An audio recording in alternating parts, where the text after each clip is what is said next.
Kita semua tahu jika Brook memiliki janji kepada Labun dan memakan buah iblis Yomi Yomi Nomi yang memiliki konsep berbeda dengan buah iblis lainnya. Karena untuk mengaktifkan kekuatan buah iblisnya, penggunanya harus mati terlebih dahulu. Yang padahal seharusnya jika pengguna buah iblis mati, maka buah tersebut akan bereinkarnasi ke buah yang ada di dekatnya. Lantas bagaimana konsep reinkarnasi buah iblis milik Brook? Apakah ini kutukan dari buah iblisnya? Karena Brook belum bisa memenuhi janjinya kepada Labun.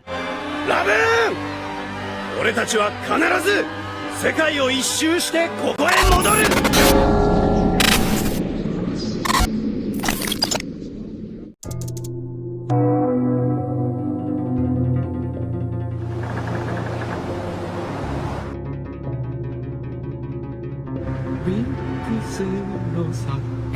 Brook merupakan musisi dari kelompok bajak laut topi jerami dan juga merupakan mantan anggota dari bajak laut terumbar yang terjebak di lautan gelap yang disebut Florian Triangle.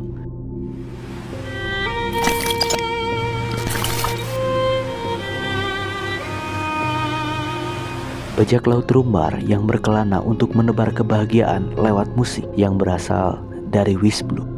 Memulai perjalanan ini sekitar kurang lebih 50 tahun yang lalu. Para kru ini sudah ada sebelum zaman keemasan bajak laut, yang dimana Roger pun di situ masih menjadi bajak laut pemula.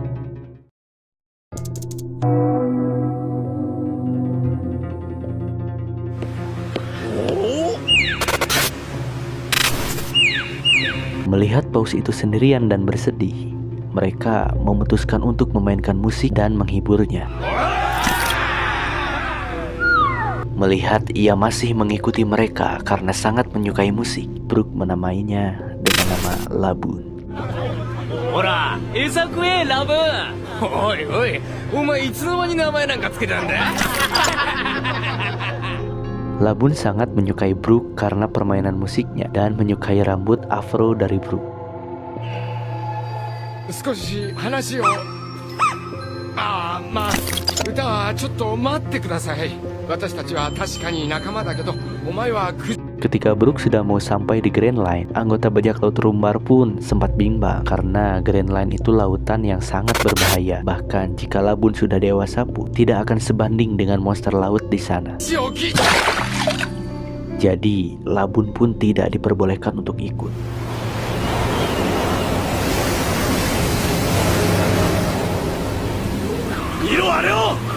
Grand Line の入り口を示す導きの火だ!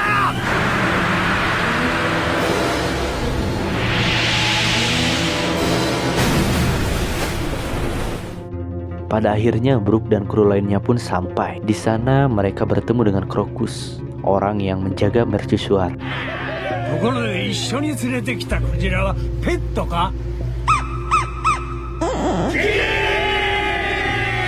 Yang ternyata Labun diam-diam mengikuti mereka.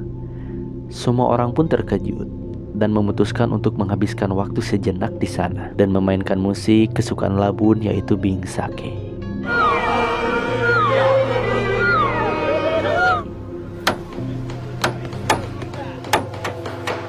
Setelah itu, anggota bajak laut terumbar ingin melanjutkan perjalanan, namun tetap tidak mengizinkan Labun untuk ikut.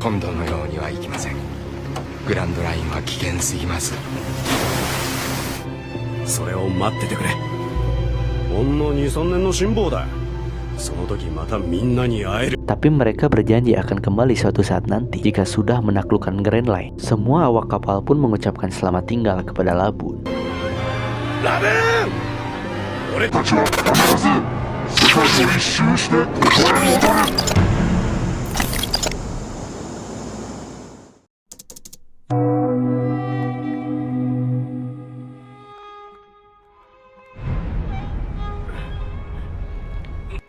Ketika sesampainya di Florian Triangle, Brook dan awak kapalnya mengalami penyerangan oleh musuh, yang dimana penyerangan ini musuh menggunakan racun yang sangat mematikan.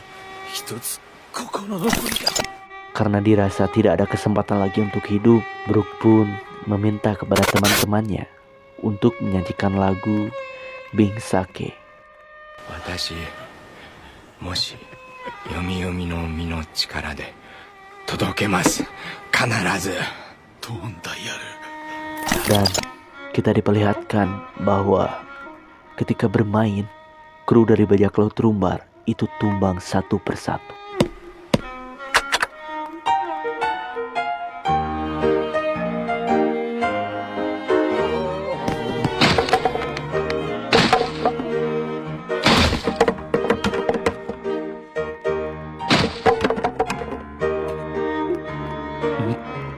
Yang menyisakan Brook sendirian, dan akhirnya Brook pun ikut mati.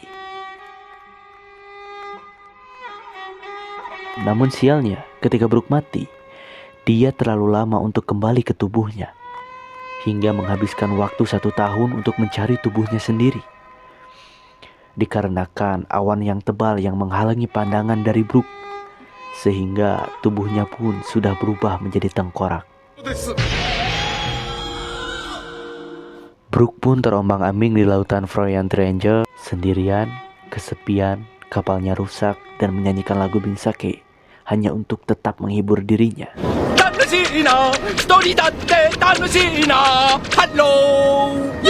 Setelah 50 tahun, Brook melewati kesepian yang panjang.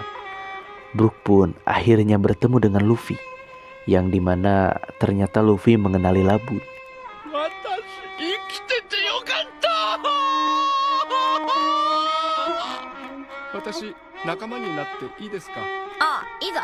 Yang kemudian Brook pun ingin gabung ke kelompok topi jerami dan akan mengikuti petualangan Luffy, yang pada akhirnya akan kembali ke Reverse Mountain untuk bertemu dengan labun kembali.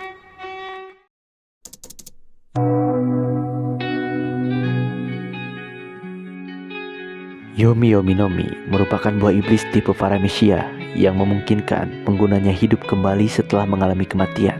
Setelah kita tahu bahwa buah iblis Brook bisa diaktifkan jika harus mati terlebih dahulu, lantas bukannya buah iblis akan otomatis reinkarnasi ke buah terdekat jika penggunanya mati? Seperti halnya Ace yang gugur di Marineford, yang ternyata buahnya bereinkarnasi dan buahnya ada di Doflamingo. Kasus lain juga seperti gas racun yang diberi buah iblis Sarasara Nomi model Axolot, peliharaannya Caesar di Panghazar. Ketika Axolot mati, buah iblisnya bereinkarnasi ke buah apel terdekatnya. Tapi ada apa dengan buah iblisnya Brook? Apakah memiliki konsep yang berbeda? Bedanya konsep buah iblis milik Brook ini memunculkan sebuah spekulasi bahwa Brook sebenarnya hanya diberikan kehidupan sementara oleh buah iblisnya. Kenapa? Karena Brook masih memiliki janji kepada labun. Jadi teorinya adalah Brook itu seperti hantu penasaran, karena masih memiliki urusan dunia yang belum selesai, yaitu bertemu dengan labun. Hal inilah uniknya buah iblis Yomi Yomi Nomi, karena memungkinkan penggunanya untuk menyelesaikan masalah yang belum terselesaikan. Sebelumnya kalian pernah nonton film Casper? Nah, di situ diceritakan bahwa hantu berkeliaran karena ada urusan yang belum selesai. Namun ketika selesai urusannya, hantu itu pun hilang. Apakah Brook juga seperti itu? Ketika suatu saat nanti Brook akan bertemu lagi dengan labun, lalu mereka bereuni dan menyanyikan lagu Binsake bersama-sama. Ketika waktu selesai menyanyikan lagu, Brook pun sudah tidak bisa bergerak lagi dan mati. Oke, aku ada bukti bahwasanya Oda pernah menggambarkan masa depan para kru topi jerami. Oke, lihat di sini, semua memiliki masa depan. Namun, ketika Oda menggambarkan Brook, Oda hanya memberikan gambar Brook dan dikasih tulisan 4 kali. Apakah Oda menyembunyikan sesuatu? Kalian tahu nggak? Di dunia horor Jepang, angka 4 disebut sebagai angka kematian. Jadi, mungkin Oda ingin menunjukkan bahwa masa depan Brook memang tidak ada lagi, karena tujuan Brook untuk bertemu dengan labun sudah terpenuhi. Disitulah buah iblis Brook, yaitu Yomi Yomi Nomi, akan bereinkarnasi ketika penggunanya telah menyelesaikan semua permasalahan dunianya. Gimana nih menurut kalian? Setuju gak dengan teorinya? Diskusikan di kolom komentar dari teori liar episode kedua ini. Mohon maaf bila ada kekurangan dalam riset atau pencarian data. Mungkin jika ada kesalahan boleh dikoreksi dan kita diskusikan ya. Oke, mungkin segini dulu pembahasan teori liarnya. So, terima kasih sudah menonton. Salam tulang kering berambut afro.